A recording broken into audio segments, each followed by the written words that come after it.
They got live. Okay, this is Senate Finance. We're back. Some of us are back. I think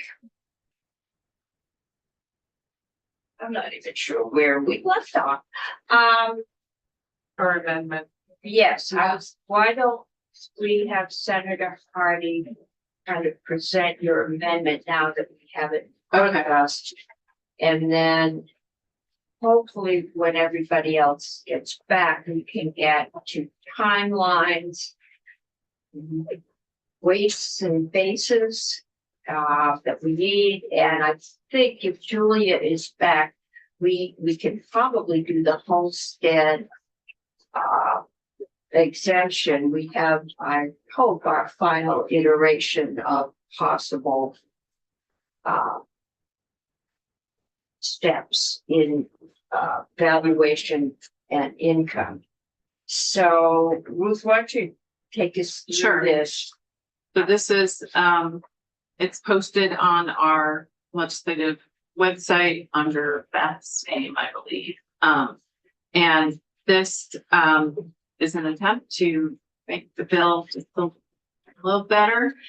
So it would create a school district redistricting task force instead of the 8 legislators.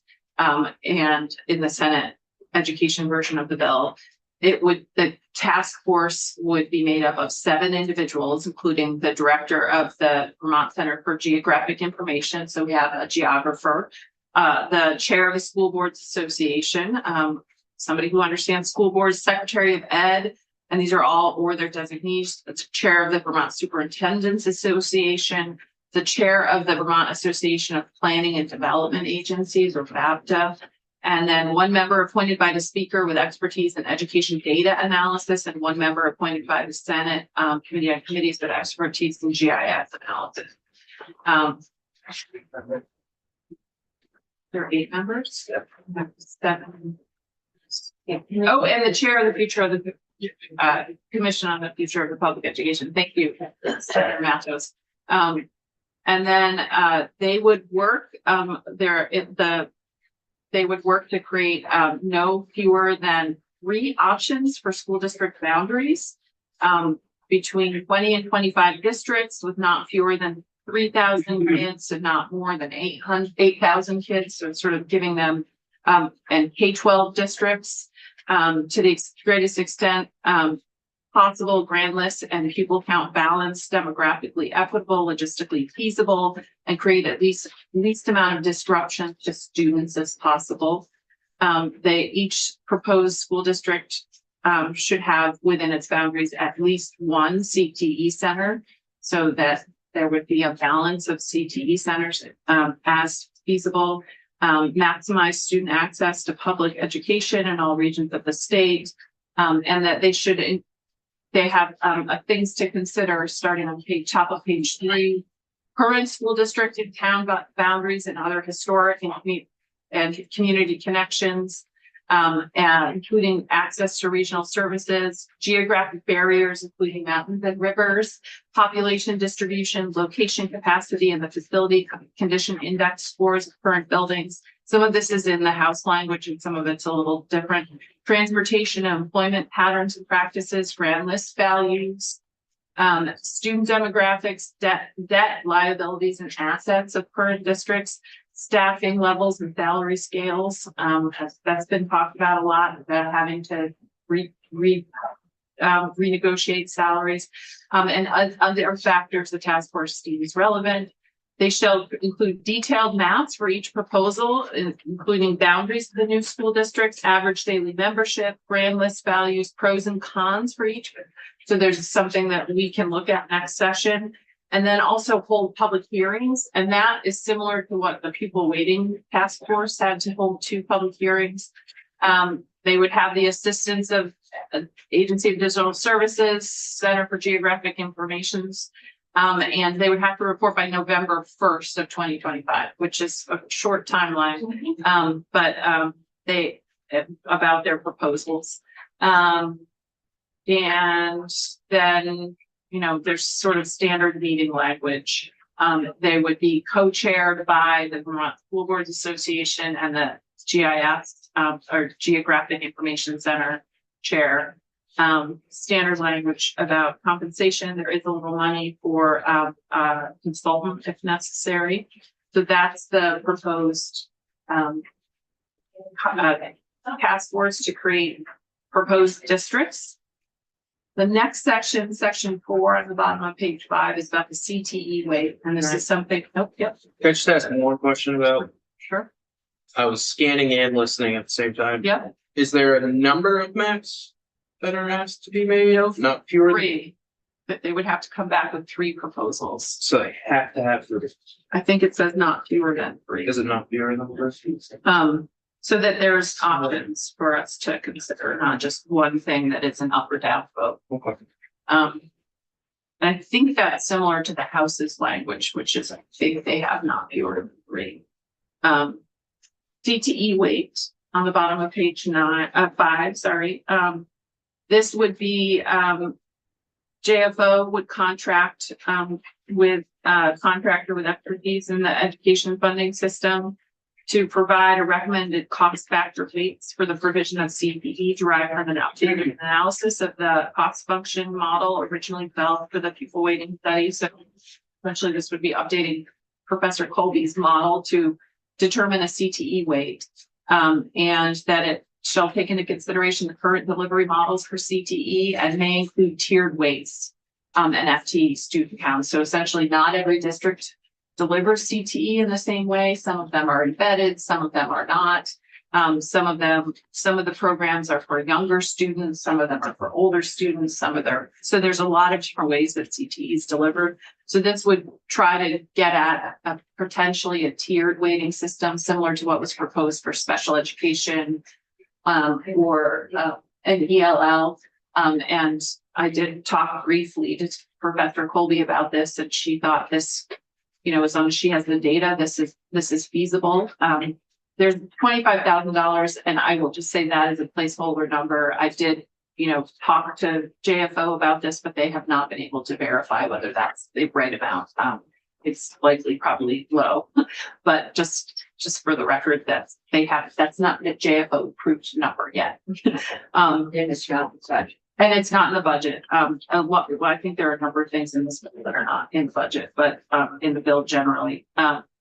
Then the transition school boards, and this sort of gets to our conversation that we were just having about timelines. And I explained that, the districts would go into effect July or January 1st of 2027, and there would be transition school boards.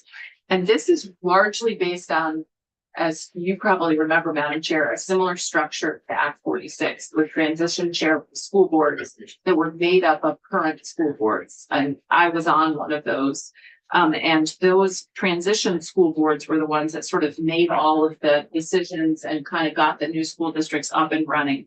They did at the time get grants in order to, there's a lot of legal work that has to be done. There's a lot of sort of technical work that has to be done, merging all the things, advice on what to do with contracts, advice on what to do with financial stuff, debt service, all of the stuff that are really complicated. So the district, those transition boards got grants to help pay for that work. And it was based on the per pupil spending of all of the districts combined. So this is a similar kind of construct.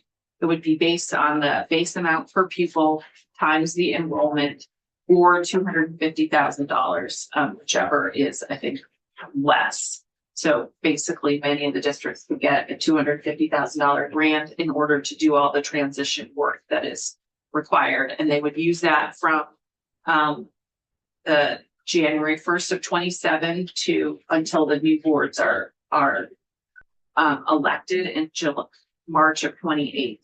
And this would be, and you can see on the middle of page 27, after there's some definitions that are required, middle of page 7, I'm sorry, is the creation of transitional school boards on or before January 1st of 27. Shall be formed for each new school district created by the General Assembly during the 26th session. So if we create the school boards then we would know what the underlying school boards are, and they could create the transition boards. And those, there's a process for those boards meeting. Initially, it was a process for them getting a chair, electing their chair and their clerk, and then their duties. And they would prepare the first budget of the new school district, and they would hire a superintendent, because that's really important to be able to have somebody who's actually running the new school district, and somebody has to be able to hire the new superintendent. So these transition boards, this is again how it works in the after Act 46. And then they would there's any other business, they would also be able to contract in under Act 46, the VSBA and VSBIT, which is the Vermont School Business, School Boards Insurance. School Boards Insurance Trust, had consultants, sort of like a stable of consultants that were helping the transition school boards get prepared and do the work. And they had training, they had consulting, they had lawyers that people could contract with. It was very organized, and so this sort of contemplates a very similar thing. New school boards would be elected in March of 28. Oh, the transition boards would also create the wards, the voting wards.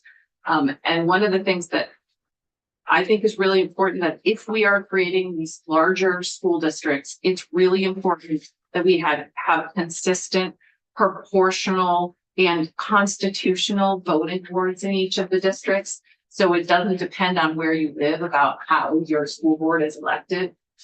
Right now, that's one of the things, is that it really depends across the state where you are, how your school board is elected, and what the districts are and who you get to vote on. So this would create a consistent thing that is, and they would be responsible for that, the transition boards, not the legislature. And they would also have could consult with the Secretary of State, with the Agency of Education, with all of the relevant entities. So, and then the new districts would go into effect, and the new foundation formula would go into effect on July 1, 2028. So this is trying to find a little bit of a compromise between the timeline that's in the Senate education version and the timeline that is in the House version. I think we should consider transitional school boards and getting that on our timeline, second matters. So Ruth, I'm just curious, page 6, line 12. Are you changing the base amount in your to 15,033 from what it is currently in 10 minutes? Yes, I mean, Okay. in my, I would prefer that I would like to have the House version of the foundation formula. And so that's the base amount in the House version of the foundation formula is 15,033. And that's what it would be used to determine those transition. That's the Colby number. That's the Colby number. Yeah. That if we did it right now, that's what it would cost. Okay. I think transitional school board is, something we need to get on the timeline. And we'll set that once we set the timeline. I want to see if we can't do some mop up. Julia has numbers for the homestead exemption, and I'd like to get that resolved. So as much as we can get resolved, so we're only here one night until midnight, no pizza. Oh, I think she could break down. Let's get pizza. No pizza. Take the active, so 7:00 Tuesday. Or make a decision, we're dead. we're just gonna get hangry if we don't get pizza. Fine. I'm a night person. I can stay. Okay, Julia, we asked you to chart one more thing. And then we're going to need to choose a chart. So show us what we asked for. All right, so I'm Julia Richter, Joint Fiscal Office. There are some slides posted on the committee page that are my name. I'm going to go ahead and share them. This also includes your previous slides too, right? Yeah, Okay. so there's 45 slides, but only like 11 of them are new. Okay, Only 11. let's do the new ones. That sounds great. I've put all of the old modeling runs into the appendix in case people want. I've actually looked at that many. Yeah. So I I'm apologize. nonpartisan. We all know, would you like me to go through the underlying assumptions or just skip straight to the modeling, Madam Chair? Committee, Go to modeling. let's go to the modeling. Okay, so the committee, as you'll recall, asked for me to sort of work on squeezing the balloon, so to speak, so that the property tax. So the homestead exemption cost would be equal to the income sensitivity cost under current law in fiscal year 2025. And try to direct the decreases in the average tax bill to the lower income and lower house site value households. So I have I did a lot of work of pulling all of the different levers. I'm not sure what that is there. It's a glitch in something, but anyway, so this is the first. This is the first exemption model, so this would cost approximately 300,000 less than income sensitivity in fiscal year 2025. So we talked about 153 million. Pretty close. A flat cap of 400,000.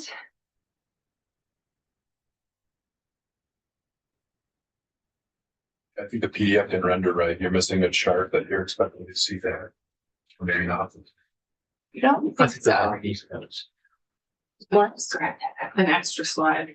Gotcha. So then the next slide, so this is the structure. So a flat cap of 400,000, and then you also asked for me to try to smooth it as much as possible and include stairs. The reason that we see these steps of different sizes are really corresponding because we're comparing against current law, right? So we have the thresholds of the 90,000, the 47,000, the 225. We have all of those in current law, so it's hard to squeeze it with even steps and then see if even result. This is what that structure would look like. So households with lower incomes and lower house site values would see an estimated decrease in their tax bill, while the households with higher incomes up to we're still within that $150,000 range would see increases. Okay. And this is the more granular look at what it would look like. So I was asked to try to direct the blue into this area of the chart. So that's what this exemption is like. Should do a flip book with these charts and just see how the glue would move around. Good. Yeah. So this I titled exemption C just because it was the next one I came up with. And then I wanted to keep playing with it to see other options. So this one would be homestead exemption D. This would cost approximately 1.6 million less than income sensitivity in fiscal year 2025. Again, this is very close. We're talking about $150+ million. This would also be a stepped exemption. And I included a stepped house site value exemption. So households up to 50,000 of household income would be able to exempt 425, and then households 50 and above would be able to exempt 400,000. Just different ways of squeezing the balloon. The other piece here is that this phases out at 100,000. So no household with a household income above 100,000 would see would have a homestead exemption. This is what that would look like. So households with lower incomes and lower house site values would see an estimated decrease in their property tax bill. Also, but I will note that the relative size of the impact differs across the exemption, right? How much a household would experience an increase or a decrease differs across the two structures. And this is what that would look like, more granularly. Again, the numbers within these cells differ across exemption C and D. And then a couple of considerations, just, I think I already spoke to this, that the scope and scale would depend on the structure. So we see similar directionality for a number of the households within both structures, but when looking at the actual estimated average increase or decrease, it will be different across proposals based on the household income and house site value. And also what we've talked about before, that this is comparing against FY25 current law liability. So we're looking at changes to tax bills compared against today. And that's what I've prepared. Standard definition. And I think in all those examples, 65 to 90,000 with a house value of 250,000 to 400 or 500 just get killed. Mhm. I mean, isn't that like, there must be enormous numbers of people in that bucket. I mean, that's South Burlington, that's, 70 to 90,000, $350,000 house. They just get killed. That's on slide 8, if it's helpful. These are the estimated number of households within each of these groupings. So both, it's 150 to 250, 35 to 75. Yes, thousands. Well, Chittenden, if you're going to buy a house right now in Chittenden County, you need an income that's above ever qualifying for an exemption. So this doesn't help a first-time home buyer. No, it doesn't. Well, But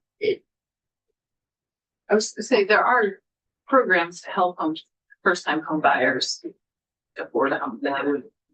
Well, not every year. Not every year, that's true, and probably less and less now. Okay, but if you're buying a home now, your home does reflect your ability to pay off in some way, because you've got to have the income to buy it. I think what we're heard. Karen Lafayette is with us, is that, the average small worker home for people who have worked and are retired in Chittenden County, even small homes are valued over 300,000. And these are the people on fixed incomes whose income, they couldn't buy a $310,000 house now. They couldn't have bought a $310,000 house in their working day. They probably paid $40,000 or $50,000 Yeah, I was gonna say. for it. So that's a lot of equity too. Yeah, and so I think that's who you're trying to find the value for. And it's interesting, there's more. That's deep. And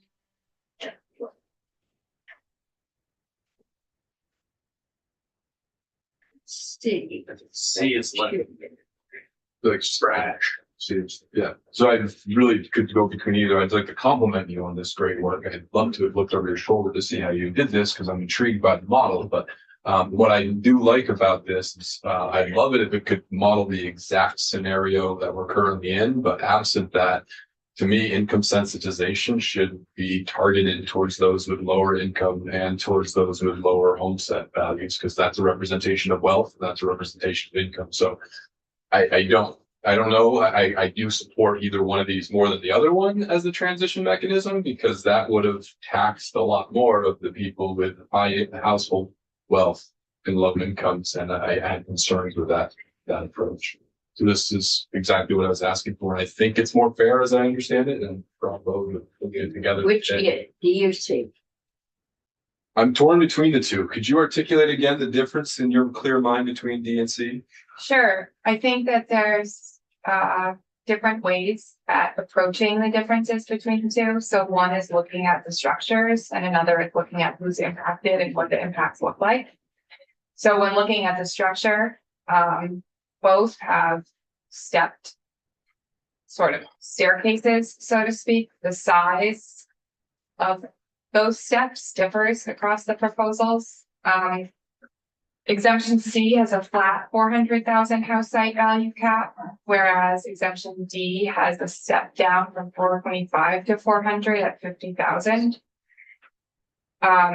Exemption C phases out at 115,000 of household income, whereas exemption D phases out at 100,000 of household income. So I'm trying to understand, why did you have to do that to balance it? I'm just not seeing it in the model. Do what to balance it? To stop the exemption at 100,000 for D. Well, I didn't have to. I was trying to most closely align with what I was hearing in the committee discussion, and one of the asks that I heard in the committee discussion was that, and perhaps this was incorrect, but that the committee was less interested in targeting the house site exemption for these households down here at the very bottom. And so this was one way of going about it. And the other way to go about it, if you want to squeeze the balloon, so to speak, we're working within a fixed cost to provide, not provide a tax decrease for these households. There's two ways to do that. One, to get rid of the house site exemption, or two, to drop the house site cap way down to like 50,000 or 100,000. And that introduced a really significant cliff. And was more challenging to get a step structure like this, which is why. But of course, there's infinite ways to squeeze the balloon, right? But we don't The have other- infinite time. Yeah. The other piece, so those are all of like sort of the high level differences in the structures. But then the other piece is looking at impacts, right? So that's another way of evaluating the differences in the proposals. One way is just looking at who's blue and who's white, right? Blue are going to see an average decrease, whereas white are going to see an average increase. The other piece is looking at the scale within each of those, right? So just thinking about just picking out one cell here, for instance. So that's where my cursor is 70 to 75,000. Your house site is above 500. In exemption C, this group would see an average increase of 1,384. You're gonna have to help me remember which one I'm doing. We said 70 to 75, right? Whereas this one would see an increase of 1,655 on average, so. We did receive an email from Rebecca Samrock, I think yesterday, suggesting that if you give tax department a couple of months to basically go forward with this, they could also come back with some recommendations on this.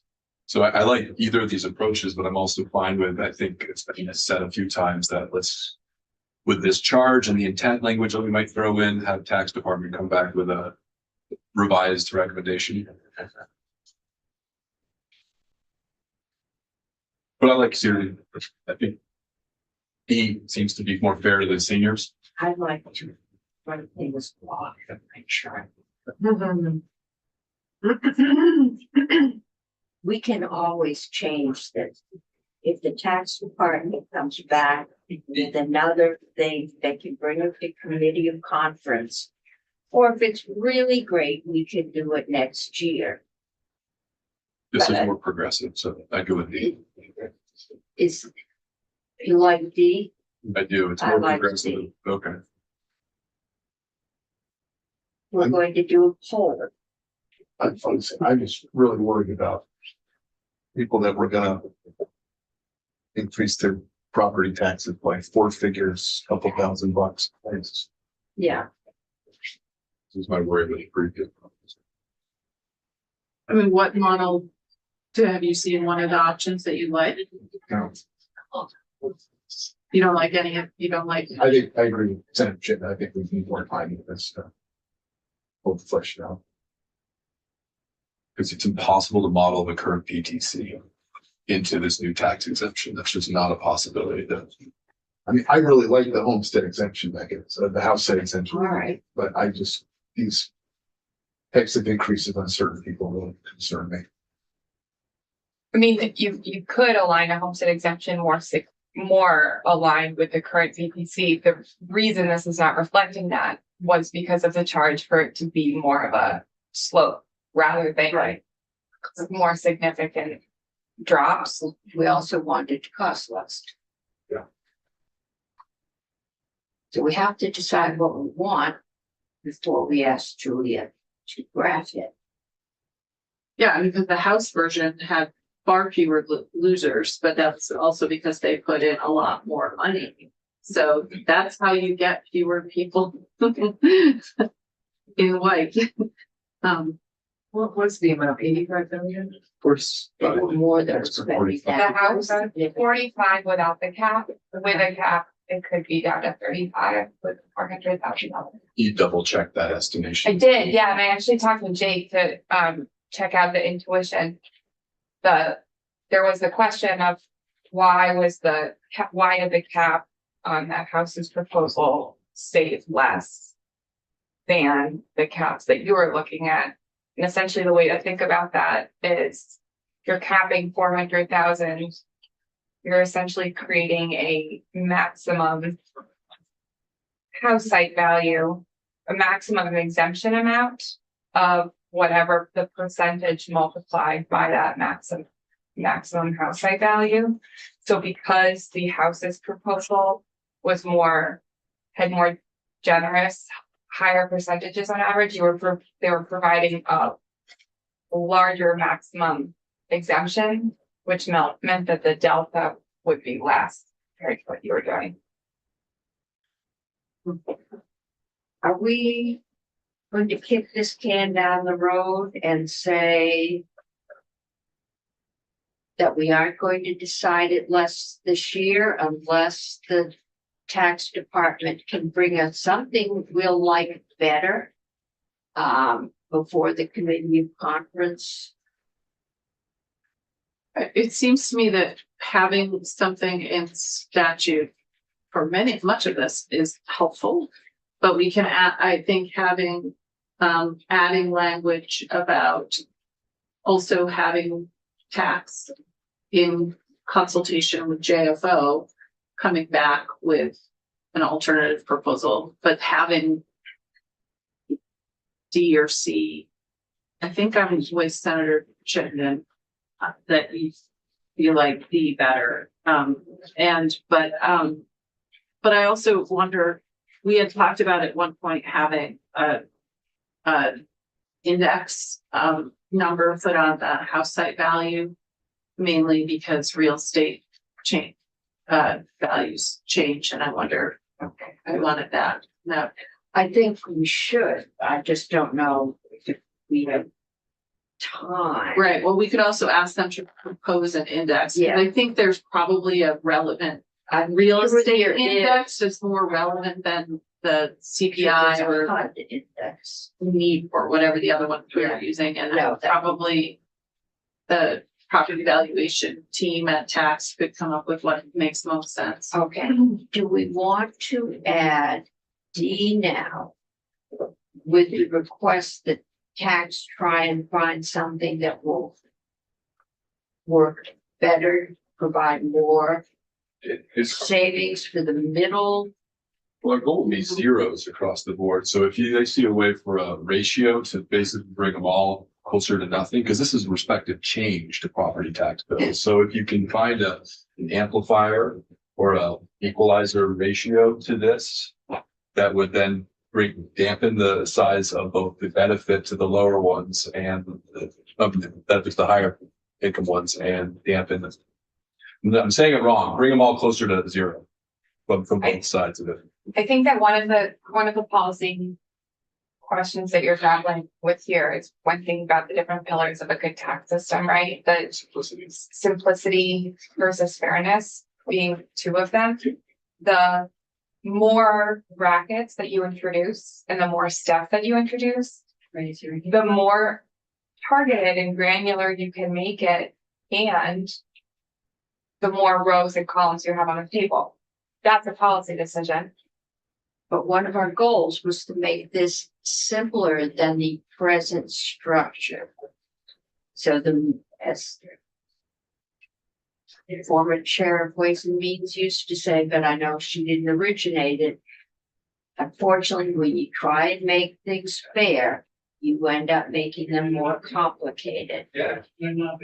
This is a pretty, we went into the homestead exemption because it was pretty clean.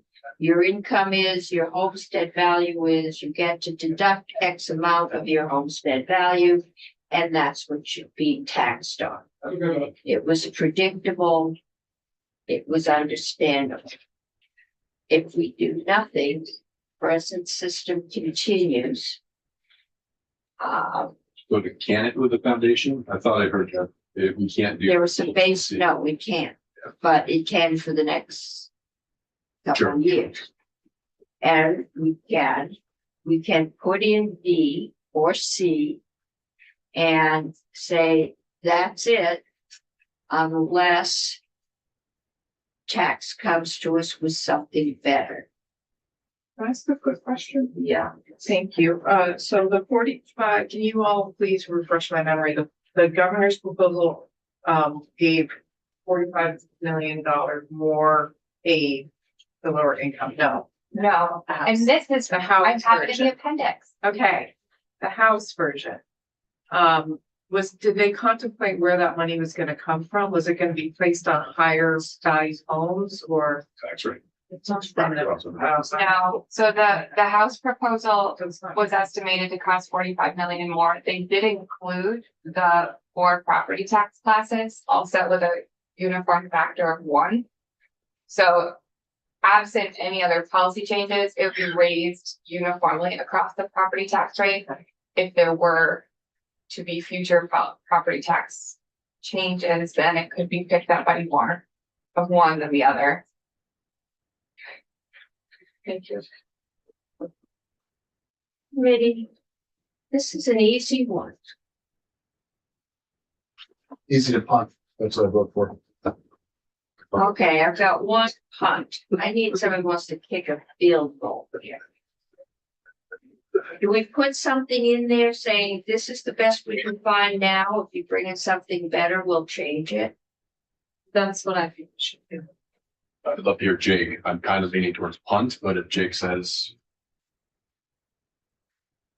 Go, Jake. Sure, Jake Feldman, Tax Department. I think in this case, punting is not a bad thing. I think the other thing that we haven't really talked about much is that interaction between this and potential new tax rates that is in another chart, and how this could maybe help mitigate some of that, which I think it does. So Rebecca sent over a few sentences the other day about what a study could look like. And we could add a little bit more to that.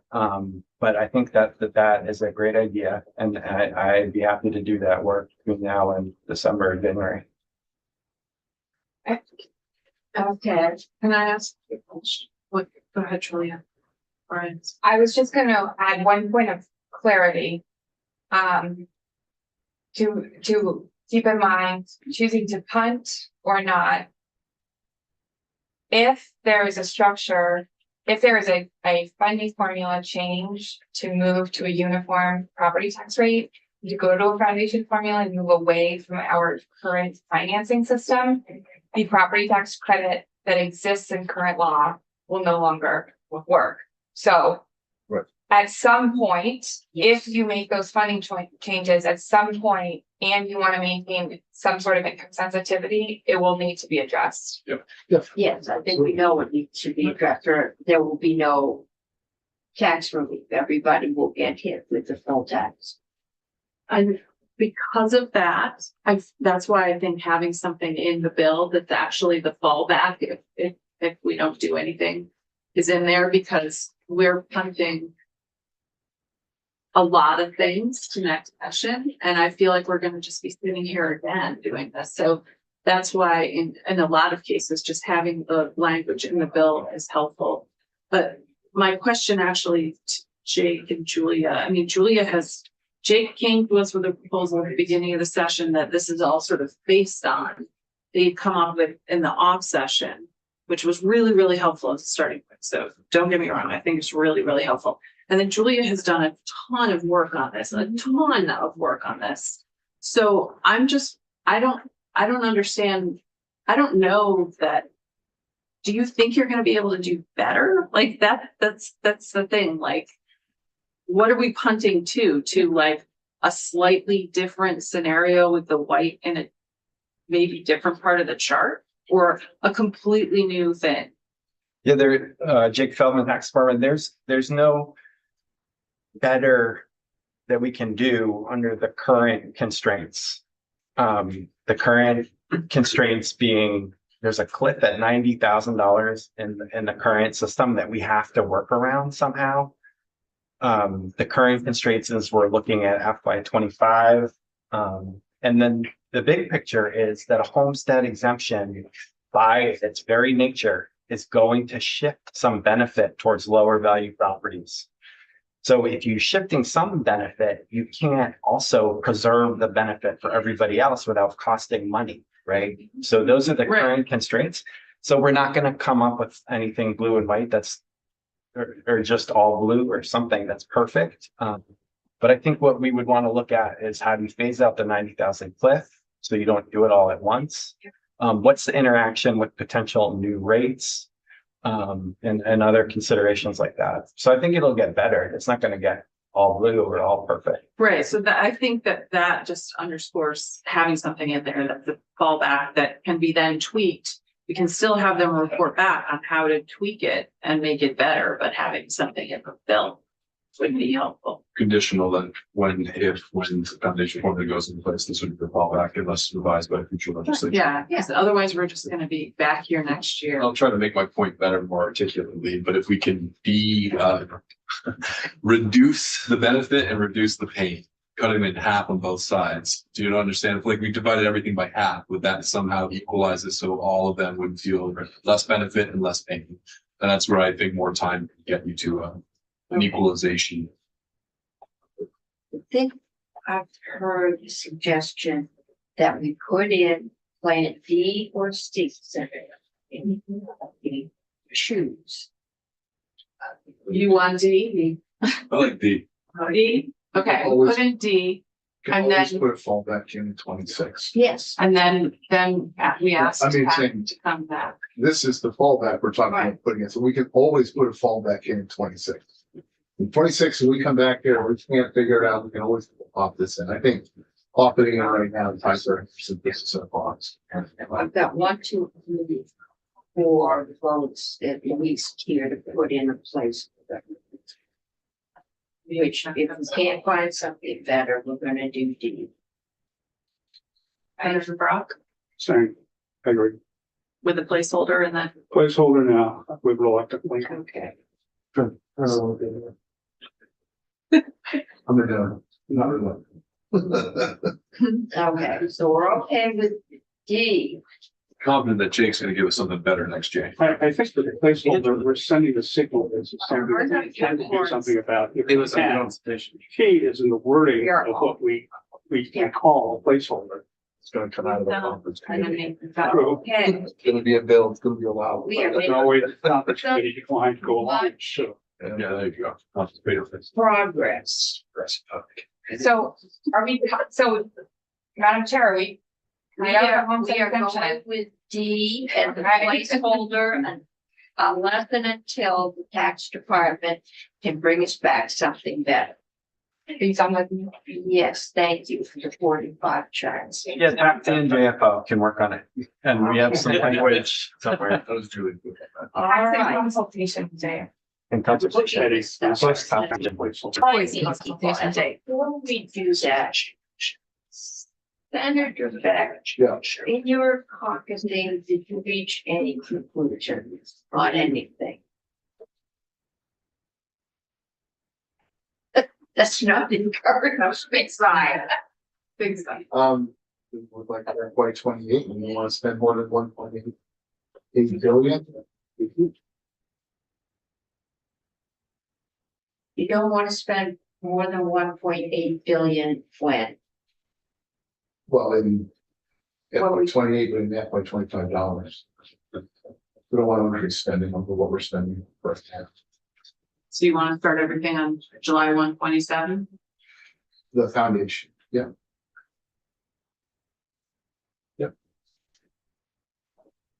I missed that, I'm sorry.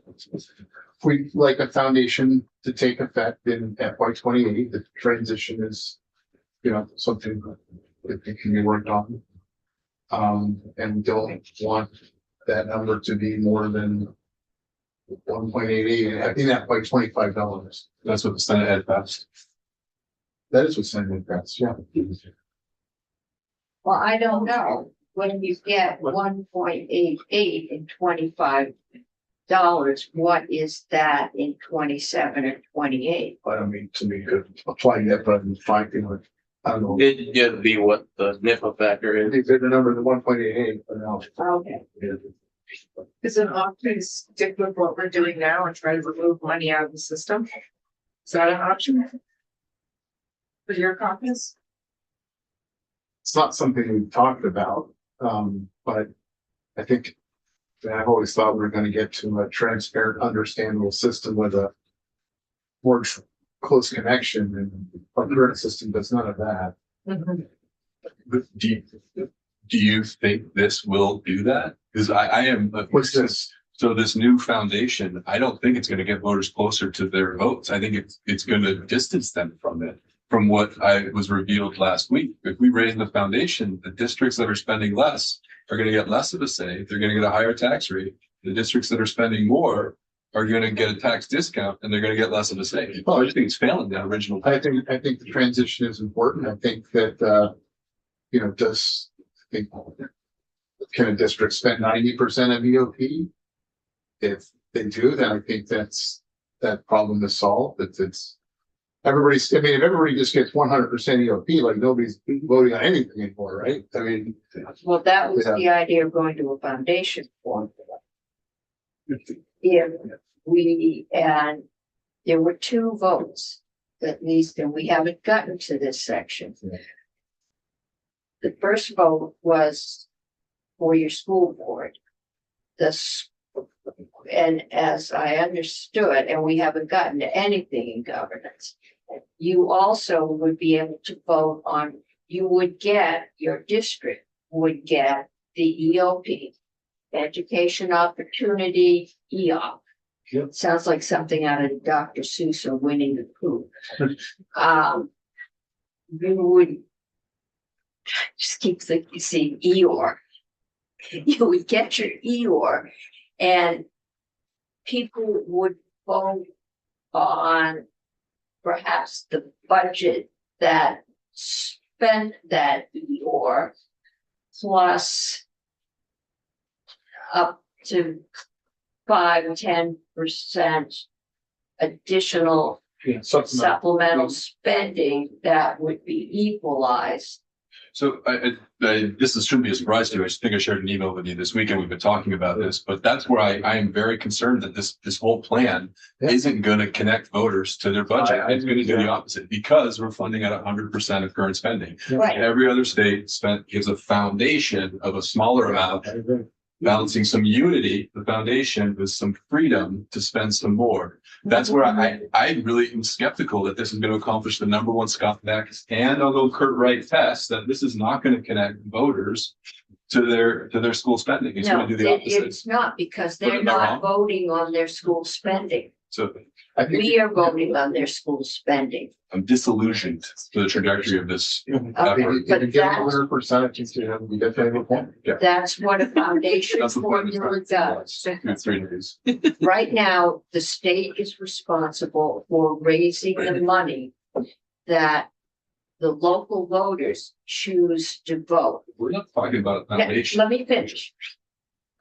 That's what happens now. The local voters say, we want to spend $50,000 a student in order to keep our little school open, okay? They vote that in. We have to find the money for that. That's been driving some people in this building, including governors, nuts for years, especially when we are cutting safety programs, which we may end up doing again, and we are being forced to raise additional money for schools. So a foundation formula that every place but Hawaii and Wisconsin do in various forms says the state, who is responsible for the money, raising it, will determine what is an adequate amount. And it better be based on empirical knowledge.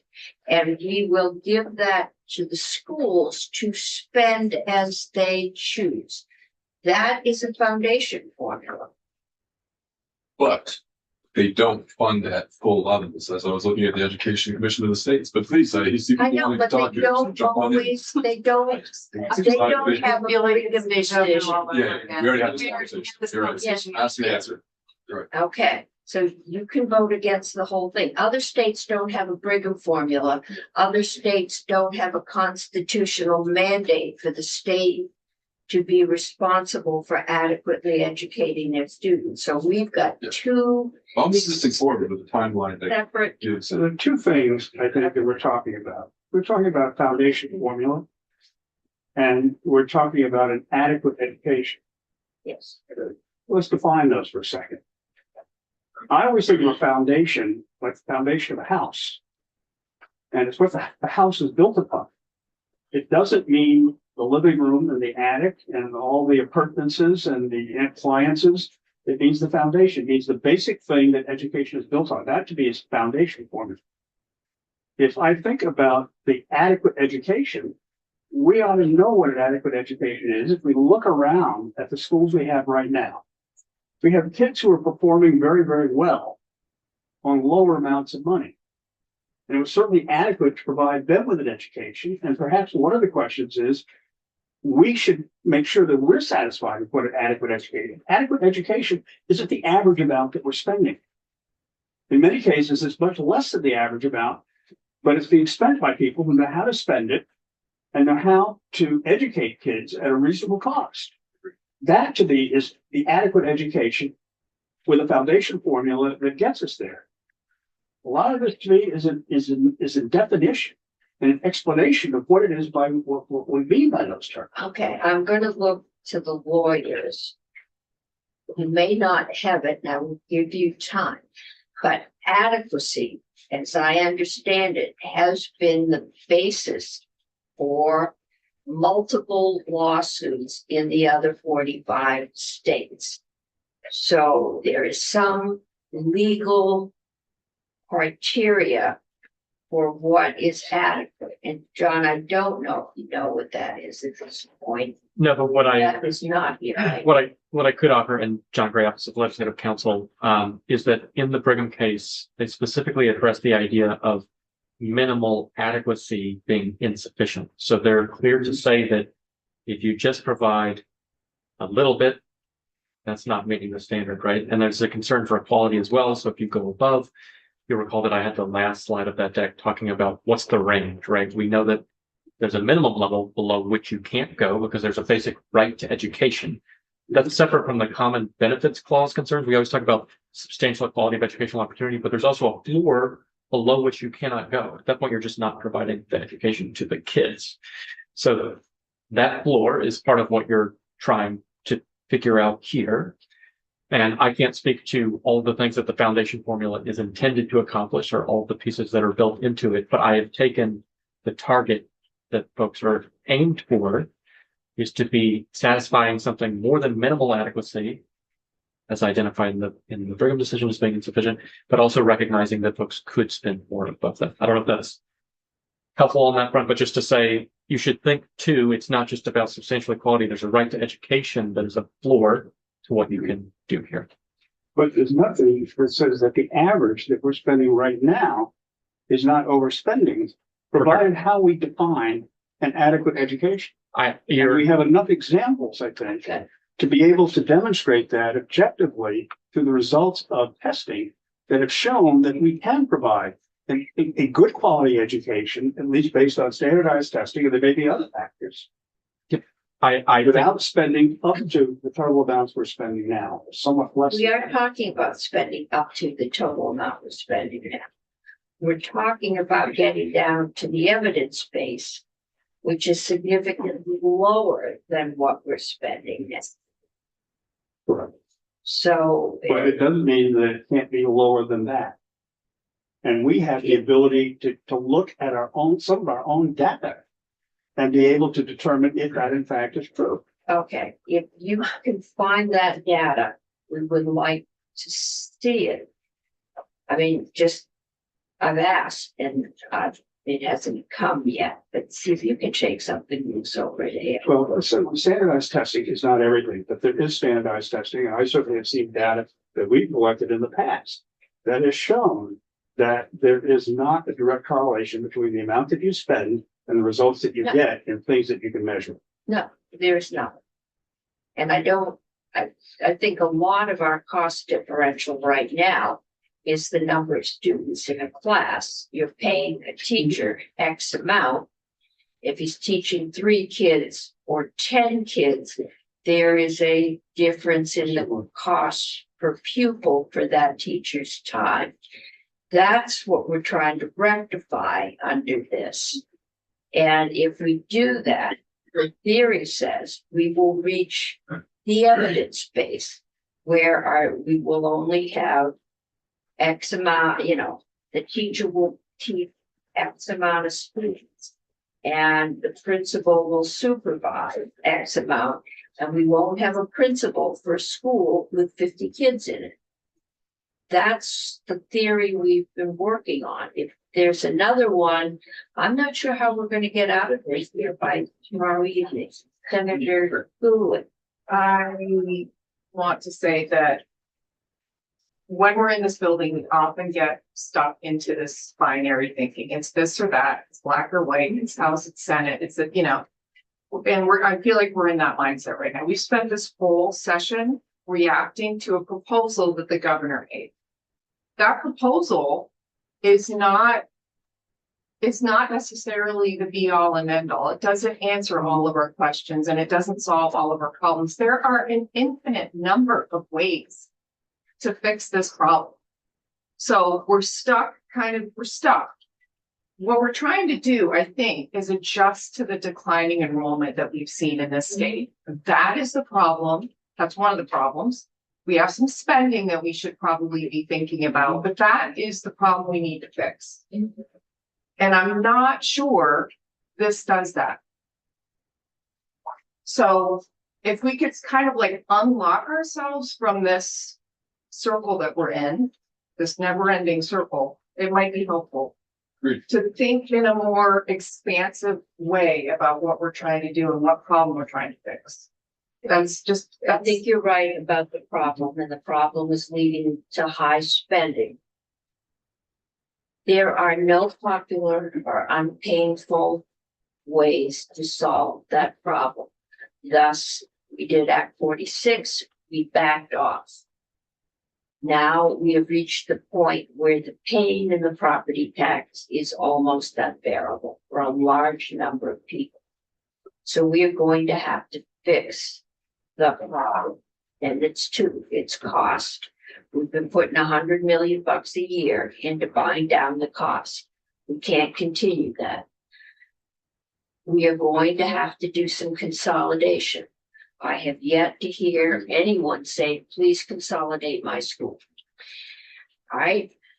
The theory seems to be, well, we will just cut what they're spending, but I haven't seen any correlation between the foundation formula and what's the schools we think might need to be closed are actually spending. Right. So I'm not sure the foundation formula is the answer. I think the answer is a lot of the other things we talked about. And maybe someday we get to a foundation formula, but in the meantime, there has to be a lot of work done on the ground level. before we can get there. And you're right, it's gonna be painful. But that's how we deal with adjusting the system to the declining enrollment. While we build more houses and hopefully, we recoup some of those losses, but. Anyway, thank you for listening. That's my Just focus this through. Senator Meadows? Yeah, I just wanted to go back to John's point about a floor with Brigham. Is our floor currently our property yield of $1? So that 600, is that what our floor would be? Are you asking what the constitutional standard would be or what the minimal amount of funding people can currently provide is? Let's say constitutional, since we were talking about the floor in the sense of. I don't think the yield speaks to Brigham. It doesn't tell you what a minimum adequate amount is. I think. Because right now, if the school spends less than that, they're still getting taxed at $1. So yeah. Right, is that? But it is not a constitutional floor, to be clear. Yeah. Julia's. I'd like to hear Julia first. I can't see Julia. In theory, it's a floor, but there are school districts that may choose to have it spending per pupil below the yield.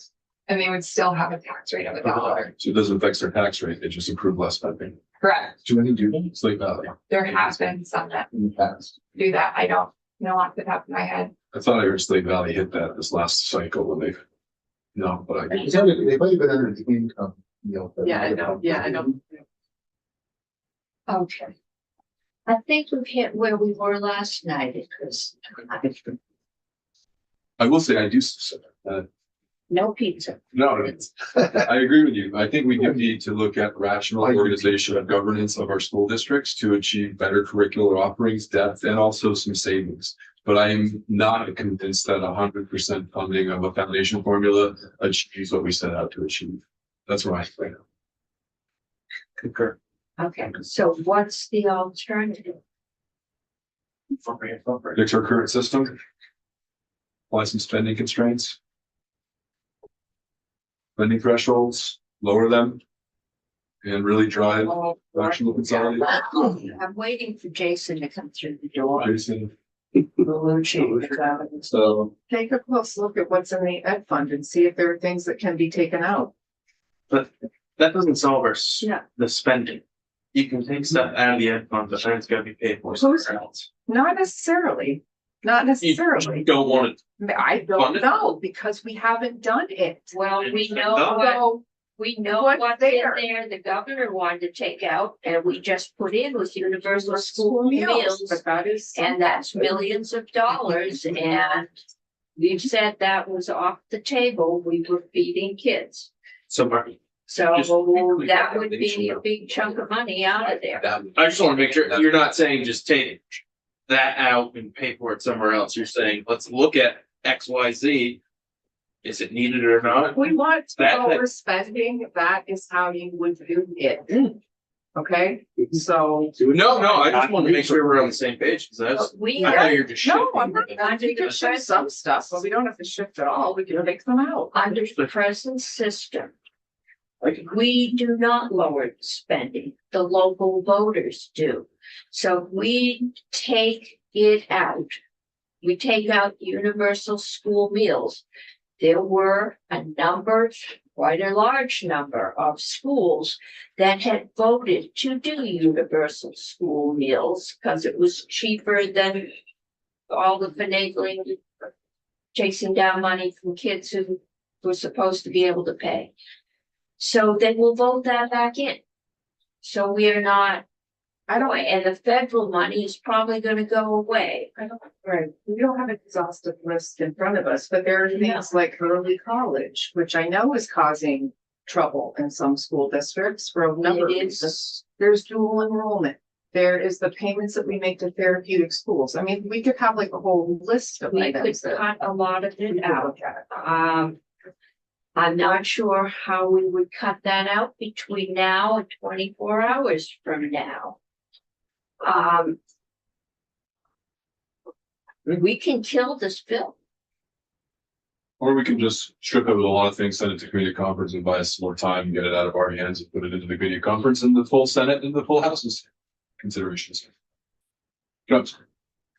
I don't know if I want to kill it. I'm just hesitant to move forward with 100% foundation because I don't think it'll achieve our objectives. But that's not a committee. Named The our conversation keep going. And I'm not comfortable with underfunding our school system. That's where we are. So, Okay. Can we agree that we need to do some consolidation? Now, Governance and building. governance and building, all right. That's a road to reducing some cost. So we've agreed on that. The question is, if the local schools get to decide how much they want to spend, and they don't want to close their schools, which is the present pattern, how do we get schools closed? Or consolidated, not closed, consolidated. I don't think the largest part of your school budget is the building itself.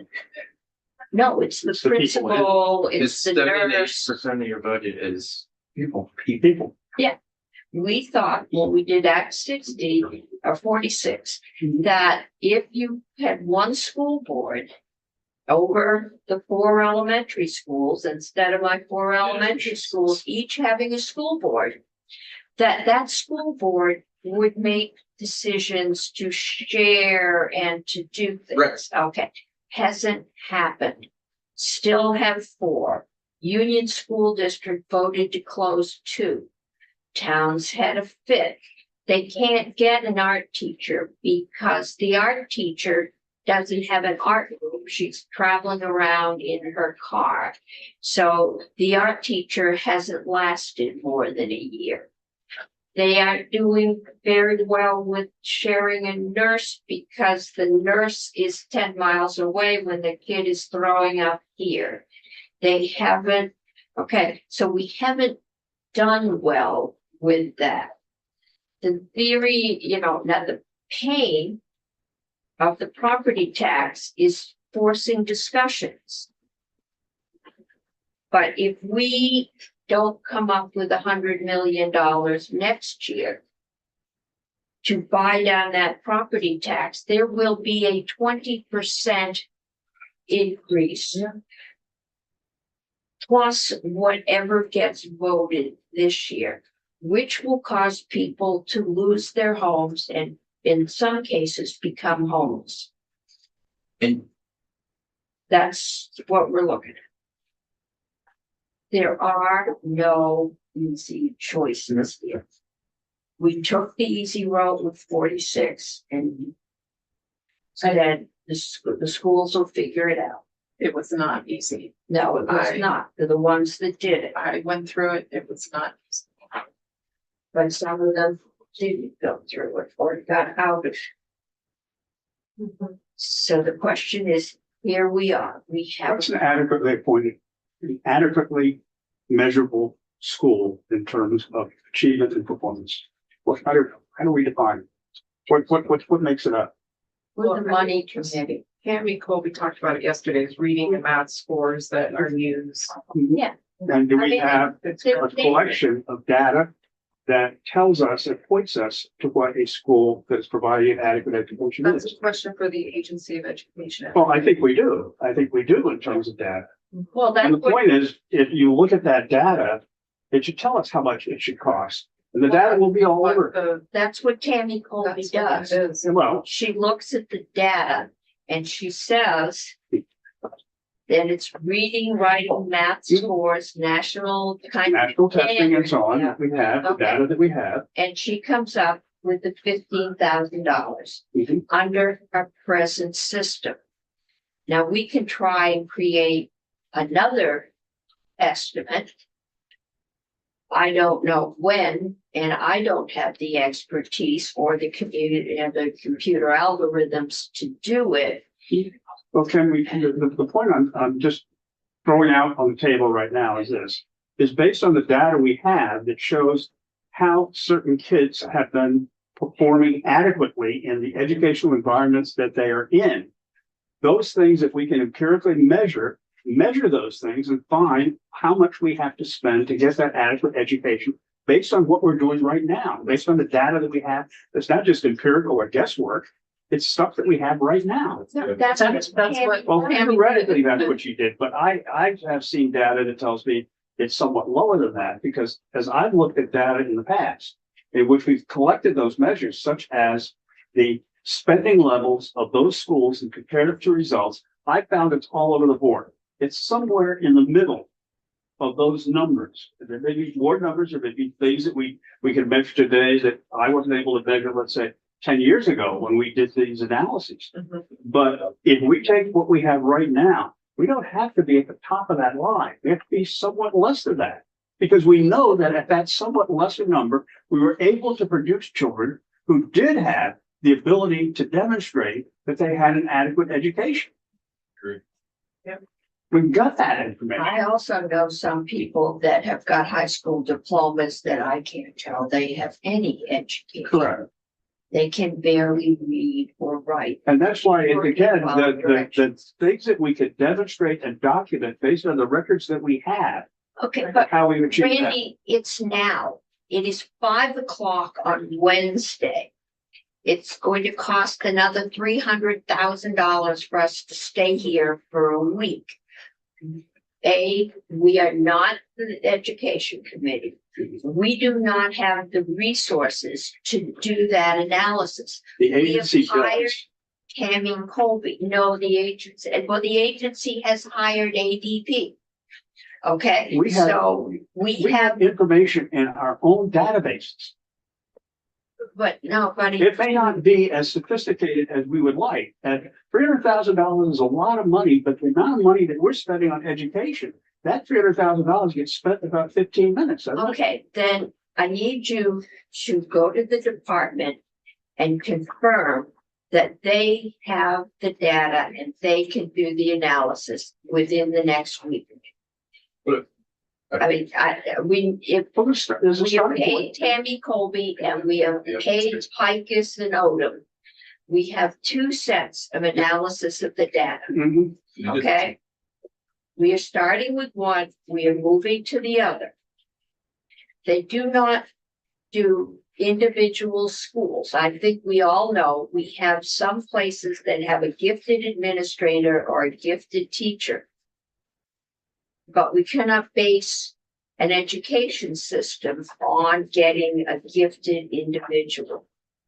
We have to be able to afford textbooks, laboratory equipment, language teachers. We have to be able to have an art room or a music room. We have certain things that are beyond reading, writing, and arithmetic that we need. And there are national standards.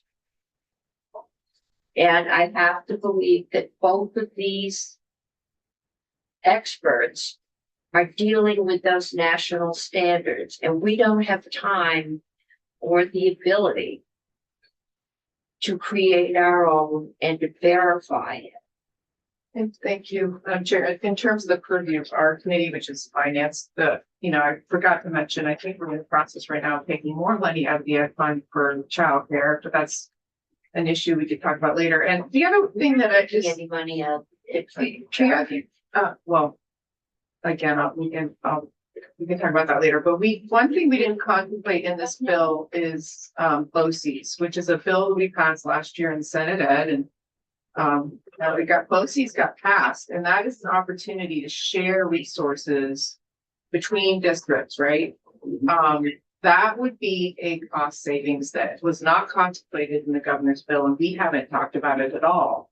But that is yet another lever that we could use for resource sharing and reducing costs. Just Just the like, towns feel like. well, that's the thing. I mean, we would have to, they could, as the legislature, we would have to be a little bit more forceful in the implementation of BOCES. Right now, there are only a couple areas that are using it. But again, I'm just trying to show us that we're not stuck in this one option. That's all. if we want to reduce. And sure, spend. we can't get a ton of data overnight. I will recognize that. But at the same time, my point is if I were gonna do this, you know, in the so-called corporate world environment, I would take the governor's 5 districts and I would do a different thing in each one of the 5. And see which one works.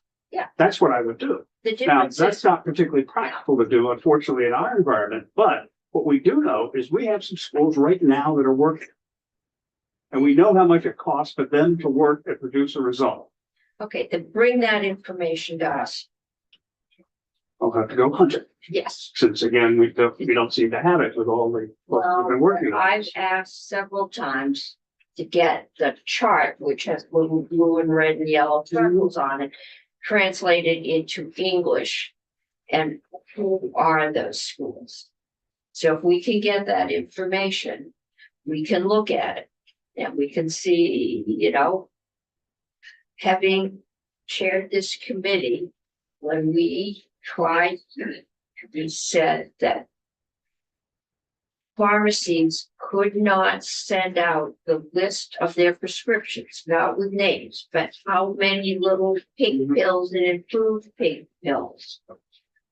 Because then the doctors got calls saying, how come you're not prescribing my improved pink pill that costs twice as much? We were sued. We lost. It was very, very expensive just to do it. And this legislature was gun shy for decades. So I'm trying to make sure we are doing a major change. We have Brigham and we have a constitutional requirement, which other states don't have. I want to make sure that whatever we go to, if anything at this meeting, that we have suit-proofed ourselves as much as we can, which I think means if we're not going to take one of the 2 national experts estimates just as benchmarks, all right, not where we're going to end up, then we've got to have a really solid case behind us as to why we're different from the rest of the world. Well, I think that the solid case behind it is the common sense argument that if we are the first or second highest spending state in the nation, and our test scores are average at best, Right. then the adequate education is something different than what we're providing. And it also costs less to provide. That's the step that no one has been able to document. That's an easy thing to say. But I the think fact we've got some, is, I think we have some schools and school districts that provide, particularly schools, not necessarily districts, that have done that. and I think you'll find they've got a gifted person. I just want to say, maybe Senator Gulick is checking on this as I'm speaking, that that's not an accurate statement. I mean, Vermont ranks usually in the top 5 for performance nationwide. Our NAEP scores. Spending is what I was talking about, not No, performance. performance. And so this constant theme of our schools are not performing well is inaccurate. There obviously are schools and students that are having a hard time right now, but usually we rank close to the top, at least in the top decile. And I don't know if you're pulling that The up. last one I saw was something like 14 or 15, and the footnote said we had dropped. And over the last like 4 years. That's what I'm seeing. I mean, I think COVID has shuffled those Right, but stats COVID hit around. every. No, I know, but generally speaking, we have been high performing school districts. We're not going to argue whether we're high or low performing. There's no argument that we are expensive. And that we are, in some cases, we are paying the amount per student that would get them into a pretty good prep school. And we are not getting an Ivy League education in many cases. We have some very good schools. We probably have a few poor ones that can produce well. And you could do a whole study of their community and the community involvement and the community support. And then we have some that aren't doing so well. And I know we have some high spending schools that aren't doing so well. Our goal, as I've heard it since January, when this whole thing dropped, is that we want to provide every child with a good education, not minimal, good. We want to reduce the costs so that the average Vermonter is not being forced out of their homes. And we want to be able to pay our teachers an adequate wage, which some of our teachers are getting paid fairly well, other teachers are not. So we're trying to equalize so that every school has the ability to perhaps attract a really good teacher. We have now evolved to the point where I am not sure we are going to be allowed. And I'm pretty sure we aren't going to get one out of here before tomorrow at this time. And I don't think it's going to be constructive to continue any further this evening. But I think we all need to think about this. If we do nothing next year, when we cannot come up with $100 million, your neighbors are going to get, at the rate we're going, at least a 25% tax increase because we bought down 20%. If they approve their budgets. If they approve their budgets. Don't approve their budgets. Let's down. The wealthy towns will approve their budgets. The poor towns will not because they can't afford it. Everybody says South Road is a wealthy town and I get median, but I gotta say, we've gone through the last 8 years, multiple failed budgets, so it's not a gift. Those are actually pretty brutal. Yeah, yeah, look at the numbers, but I'm just saying, I don't think it's a granted that the budgets would pass. Even if they pass. I'm sitting down the hall dealing with our homeless problem. If the landlord gets 25% tax increase, the landlord is going to raise his already unaffordable rent by 25%. That is going to put more people out on the street because we don't have any affordable apartments for them to go to. We will see older people living on fixed incomes lose their homes to taxing. That's the reality we're looking at here. So we need to be lowering spending. Education spending, we need to try to be low. Or we need to find more money to put in. I think it's going to be a combination of both. I don't think we're going to make this transition without finding some additional revenue. But the pain may need to get worse before other people think that way. And I'm going to call us adjourned for the evening.